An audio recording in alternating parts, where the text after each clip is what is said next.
love the opt-in, opt-out because there's going to be, you have several teams now that can't fill a full lineup. And if you can't fill a full lineup, you're not going to win the duel anyway. Yeah, and Trav and I had joked about that when we were at South Walton before. I think there was a year where it's like, what if we do win? And then we have to go to Wakulla, where we already had, I think, wrestled them earlier in the year and gotten 82-0. And then the tournament that we go to the day after regional duels, because it's a Thursday, is 4-5.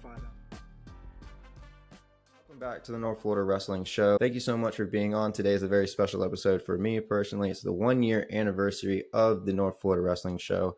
I appreciate you all sticking with me as I learn to do all of this podcast production and everything that goes with it. It's been a huge dream of mine, and I am sincerely appreciative to the wrestling community for giving me yet another opportunity to grow as an individual. But today I have two amazing guys on the show that I've known for quite a long time. You know them as well. We have Travis Laxton from South Walton. Hey, how you good? Thanks for having me. And we have Zane Turnipseed from North Bay Haven. Hey, good to be here. Well, a couple topics I want to talk about in today's open mat.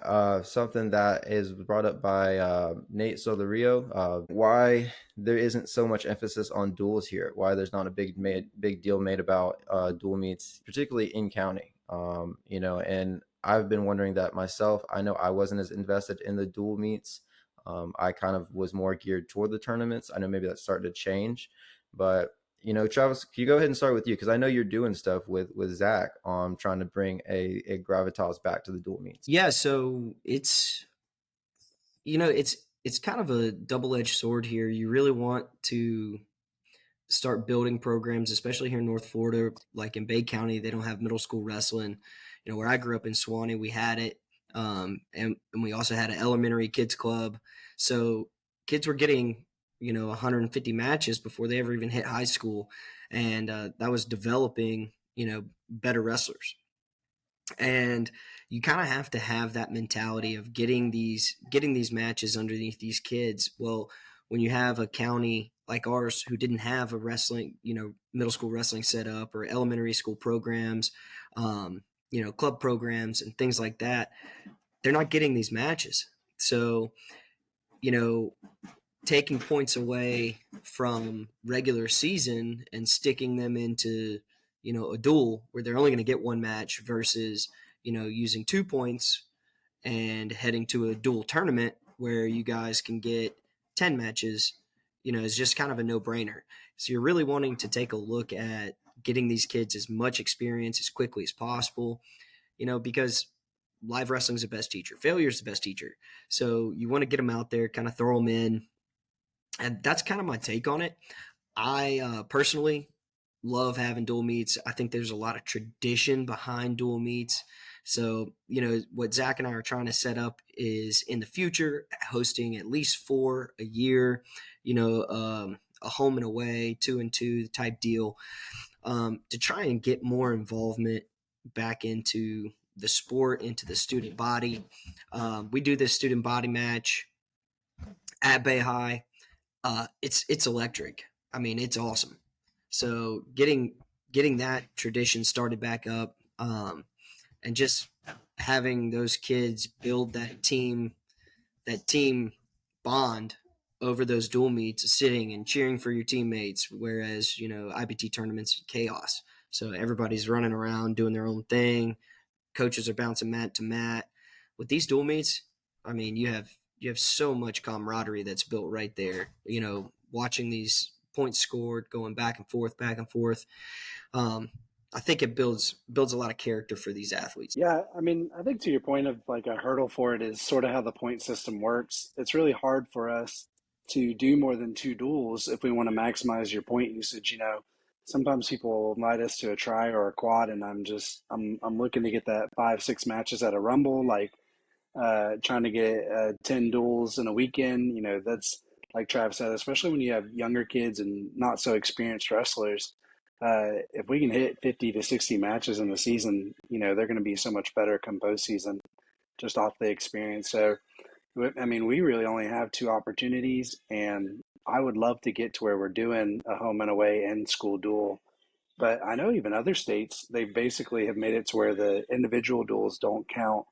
There's no, limit on how the individual duels go. So if you wanted to do one every Thursday before a tournament, you basically could.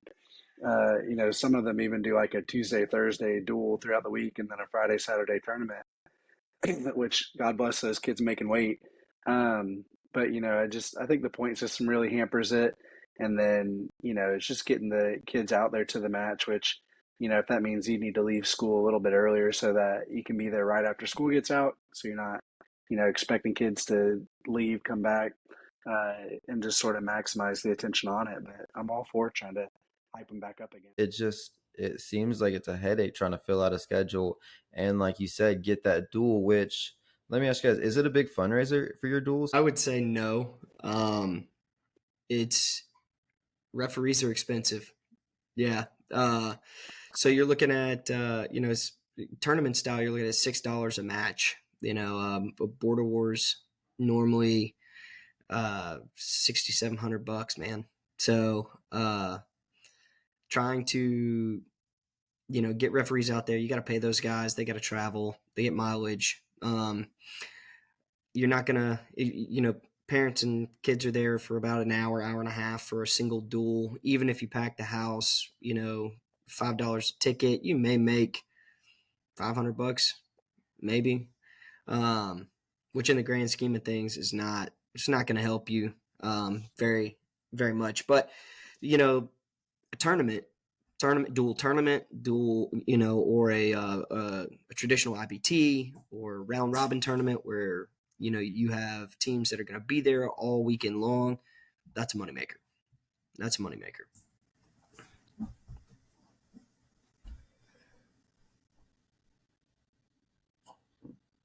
Yeah, he's right. When you asked that, I was crunching the numbers in my head, and I'm thinking, for just an individual duel, you're paying what, maybe 250, not counting your booking fee. And then, like Trav said, depending on referee availability, you may be paying more depending on how far they're coming from. So, I mean, we usually, if we do a duel, we might charge $1 for entry just to encourage, maximum attendance and not make that an issue. And then so maybe you can make some off the concessions. But some things I do want to try. I want to try to get into an alumni duel as our school gets a little older and we get some more kind of numbers up there that we could start hitting people up for something like that. Those do well, I know.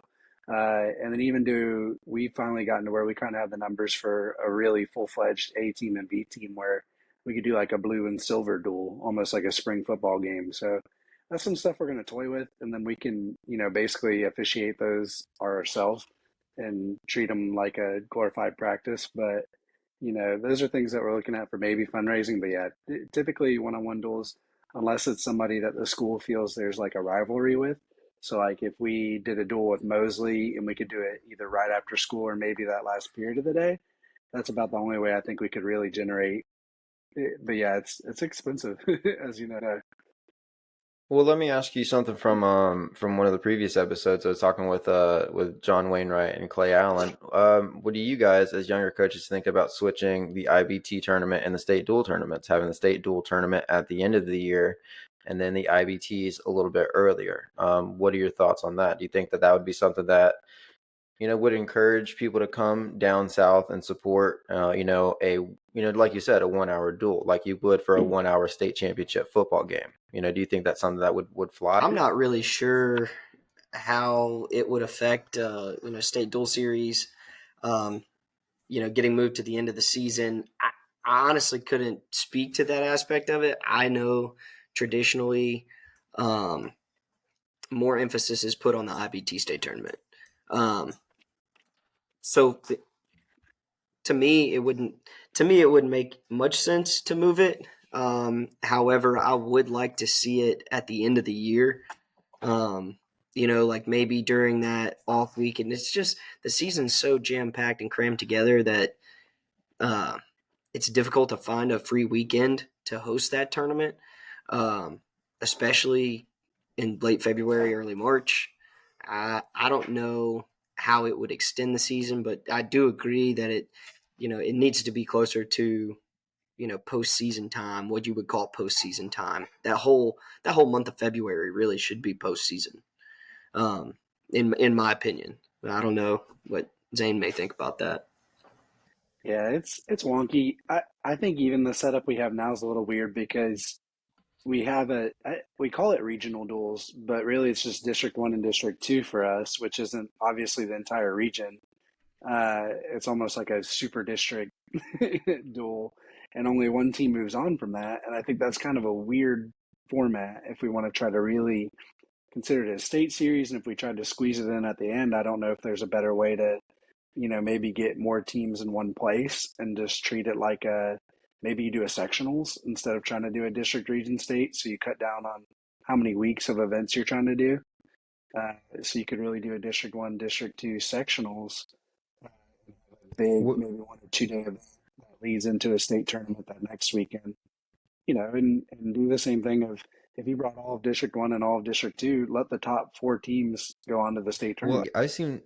I see a lot of people, opting to not even go to the district duels. Maybe make that a first option of like, hey, do you even want to, participate in this series?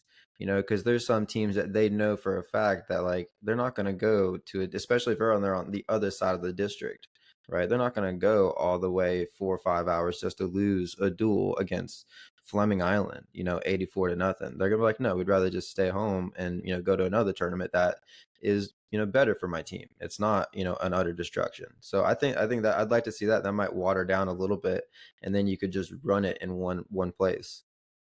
Go ahead, Travis. Opt in, opt out. I love the opt in, opt out because there's going to be, I mean, you have several teams now that can't fill a full lineup. And if you can't fill a full lineup, you're not going to win the duel anyway. So, even if you have, 6 kids, I know that some of these private schools, they got 5 or 6 kids that are really, really good and they do a phenomenal job in the postseason during the state IBT because you can stick 5 kids in the finals, and you're focusing. Tampa Prep, Andy did it for years, you'd have 5 or 6 kids, never win a duel, but he's crushing in the postseason and Tampa Prep's placing top 5 every year because of he focused on the kids that wanted to be there, and it was those 5 kids, and those 5 kids could. So I mean, I like the opt in, opt out. Yeah, and Trav and I had joked about that when we were at South Walton before. I think there was a year where it's like, what if we do win it? And then we have to go to Wakala, where we already had, I think, wrestled them earlier in the year and gotten 82 0'd or something like that. And it's like, and then the tournament that we go to the day after regional duels, because it's a Thursday, is 4 or 5 hours away. So you're talking about, driving out to Wakala, then driving 4 or 5 hours immediately from there. God bless you if you get to shower or not, into a tournament at like Valdosta or somewhere, and you're like, if we can opt out of the district and know that we're not going to make it past that hurdle, I mean, and we didn't, and we wrestled and we got first, and then we went over there and to put whipping, right? All right, so moving on from the state duels and going to IBT, the 5th man at regions going to state, especially with them placing up to 8 nowadays, now in the 3 divisions, which, I'm not going to go in on that. I'm cool with that. Give someone a chance to get the medals, but maybe a 5th man would add a little bit more to the bracket. Travis, go ahead. So the way that I understand it, and they'll be able to correct me later if I'm wrong, is this kind of does 2 things. It gives a true 5th match or a true 4th match for that 5th place guy in the pigtail round of a state tournament. So instead of a 16-man bracket, you're looking at like a 20-man bracket. I think it does validate us placing 8 kids. Now the way that it's set up now, more than half the field gets a medal, and I just, in my personal opinion, half the kids shouldn't get medals. You should go earn it. You know what I'm saying? Like, top 6 was perfect. I loved top 6, but we do have to start making some leaps and strides in the direction of trying to build, Florida wrestling. So placing to 8, yeah, great opportunity. Getting kids to the tournament, that's going to be awesome. It's an awesome opportunity for those kids. I think that it does wonders for the region tournament because you won't wrestle that 5th place match at the region tournament.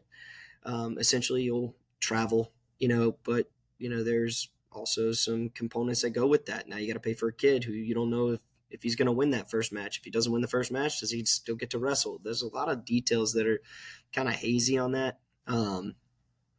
Does he get dumped into the 16-man bracket if he wins? And if he loses, what happens then? Is he a one and done kind of pigtail, or is he going to still follow the 2 and out rule? You know what I mean?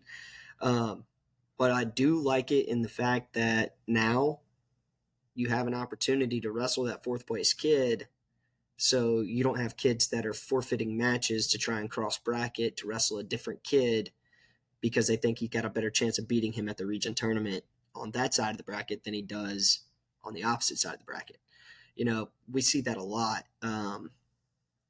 And I've done it, and, sometimes it works and sometimes it doesn't.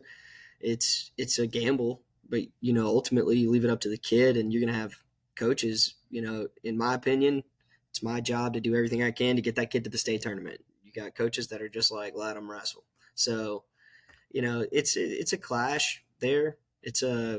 And honestly, as a coach, it's an internal conflict because you want to send this kid out there and see what he's made of. But at the same time, if he's got a better opportunity on this side of the bracket, and I can see that, we've wrestled that kid before, we've beat him 3 times out of the 4 times that we wrestled him, why not stick him over there? So this cleans up all of that. I think that you won't have any more issues about, kids dropping a match across bracket, which with the new rule, I think they're implementing now. And Zane can probably tell you a little bit more about it. But the new rule that you're implementing now is if you forfeit a match, you're done. You don't get an opportunity to cross bracket. Maybe I heard that wrong or something at the officials meeting, and I'll have to do a little more reading. But they're not going to allow you to do that anymore. So that kind of helps as well. Yeah, Travis exactly right. I think 8 people placing when 16 qualify is just ridiculous. I like placing 8 because it is such a massive state. Even with the 3 divisions, I think top 8 in Florida is awesome. But I do think when you have 16 there, it does diminish it when it's like, I just have to win 2. In any order of events, I have to win 2. I can win 1, lose 1, win 1, win 2 in a row, whatever, and you're locked in. So I like it. I really like that it gets rid of the regional intentional losses to get to the other side. Like Chad pointed out, I think that would be nice to not have to worry about so much. I do also agree that, it's your job to move them on, whatever that is, and if I can see on this side, it's a kid who doesn't just beat us, but hammers us. And on the other side, it's a kid I know we should beat. It's not my fault that the regional brackets aren't correctly seated. Or seated at all, really. See, I would argue that placing the 5th place at region does more than adding the 2 extra places at state. I think they probably could have just had the extra guy going to state, because then you have more state qualifiers, right? But then you have the same amount of state placers. But by virtue of the new one, you have, that state place in 6th at state just meant a lot more. And then, go to think, how many regional champions do you know go out in the first round anyway? Happened to me twice, right? First round. I do like the place in 5th. Is that true, Zane, about the forfeit rule, that if you forfeit the match, you're out? So the way that I understand it is it's how you forfeit it. So if I injury default, or I don't think it's injury default, I think you would have to start the match. You know what I mean? So if I got a bum ankle, but I do want to try to get down and maybe wrestle that next one, you at least need to start the match, and then maybe you just don't continue from there, or you just take the pin, which, gosh, that'd be embarrassing to watch. I do think they're trying to curb that, and again, I think adding the 5th also avoids a lot of issues with that. But yeah, I don't know, man. I think I would like to see some of that implemented as well at state of, I think if you win your first 2 matches and don't make weight that next time, I don't think you should just get to slide to 6th. I think somebody should be able to slot up into the spot that maybe you'd beaten around before, or I don't know. I would like to see just kind of a little more incentive on wrestling the matches and not finding all these kind of workarounds or rewarding things that we shouldn't. As someone who hasn't been a head coach before going into the season, I'm obviously going to say, yeah, I'm going to send my kid out there to win no matter what. But, I say that now, but 2-3 months in, I have that kid that's been working super hard that I really want to see go, just a step further, and you're looking at matchups. I could see that internal conflict coming in, just being like, man, if we were just on the other side, we'd be able to take that kid. But this kid, and If I I just can't. let him I lose hope. this one, I hope we that can doesn't get happen. on I this hope that side doesn't and happen to try me. again. Like, and that's a tough call to make. That's a tough call to make, man. And I like as a coach, Yep. like you don't really make that call anyway. I always look at the kid. I'm be like, hey man, have you seen your bracket? What do you think? And the kid, if he's smart enough, and most of them are, if they think that they have a berth to the state tournament, most of them are going to be looking at the bracket, going, "Oh yeah, I've beat that kid, and that kid." So if I lose this match, they're doing wrestling math anyway. So I've had kids approach me about it, and say, "Hey, coach, like, what do you think I should do here?" And I'm doing the wrestling math myself, and I'm like, "Listen, man, I don't want to tell you to do this or this or this. This is your call." And those kids are smart enough. And I hear Clay Allen talk about it all the time. Like, what am I supposed to do? Tell him no, don't do that. Like I, it's just one of those super hard judgment calls to make, and I'm not encouraging the workaround by any means. But again, it is definitely my job to make sure that you get to the show. And if I can't do that, and then what good am I as a coach? So I don't know. It's just it's Yeah. hard. It's a hard conflict. Like it's a very sketchy, like toes the line of moral and ethical. Like it's difficult. It's a I difficult like to think decision to that I'm gonna make. be the coach that, like, when they ask me like what I do, I'm like, man, just let the dog out, man, go after him. Yep. Like, I don't care. But then again, but like, Just let him so that out. was actually We'll something I see was how it toying with goes adding from onto there. this, but since we're kind of getting close to it, and I have a kid that, dude, he's been showing up. All big reason why I decided to take the nice little job anyway, because once I see a kid really committing and two kids really committing, it's like it makes it hard for me to not want to invest myself. And the kid puts in all the work, shows up, he's focused at practice, but like it is so hard to get him to put that mindset into him. Like when I ask, like, what are your goals, there's always a prologue to, like, well, maybe, and then there's an epilogue, well, then, like, if this happens, and then, like, the goal's in the middle, but they're putting all this cushion at the beginning and the end, so it doesn't hurt as bad when they don't get there. And I'm trying to put it in his mind. I'm like, you have to start imagining yourself up there. Like, you're talking about wrestling math, you have kids doing wrestling math, trying to figure out how to get past districts. I'm like, you're not going to be good if that's where you're, like, struggling and figuring stuff out. I'm like, you got to start pitching yourself. So how do you get those kids to go from the kids that are doing everything right to get the right mindset that matches their work ethic? So the cool thing about that is, and I've heard it said 10,000 times, like the goal for every season should be a state championship. And that's the culture that you have to build in the room for those kids to get that mentality. Like if you don't have that culture in your room that, hey, every year the goal is a state championship. Like you hear these kids, oh, I just want to qualify for the state tournament. No, man, go win one. Go win one. That should be the goal. And if you don't set the goal high, so we call it in our room failing forward.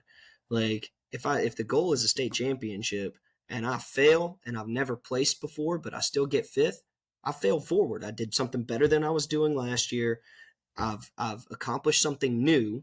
I failed. I missed the goal, but I failed forward. So in my eyes, it's not a failure at all, but we didn't accomplish what we set out to accomplish. But if you don't set that bar that high, then you may never even obtain fifth. You know what I'm saying? So you've got to kind of move past the I'm just happy to be here bull crap mentality and set the bar. You got to set the standard up top. Like if you don't set it high, then they're never going to meet it to begin with.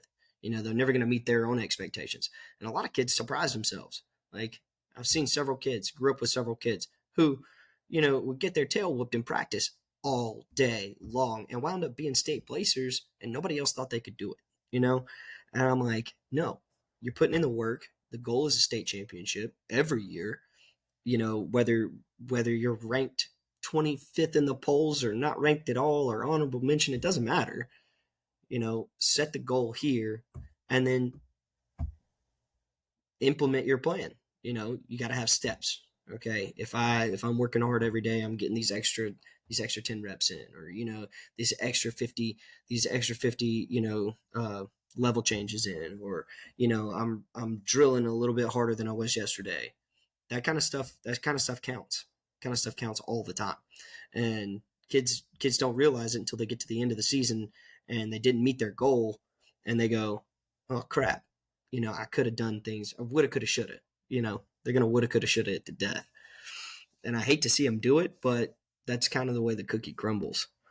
I like what Travis said about, if you don't set that goal for a state champ, maybe you don't even end up getting fifth. Like, that's absolutely true because I promise you I wanted to be a state champ, and I promise you I did everything that I could within, that process to get there.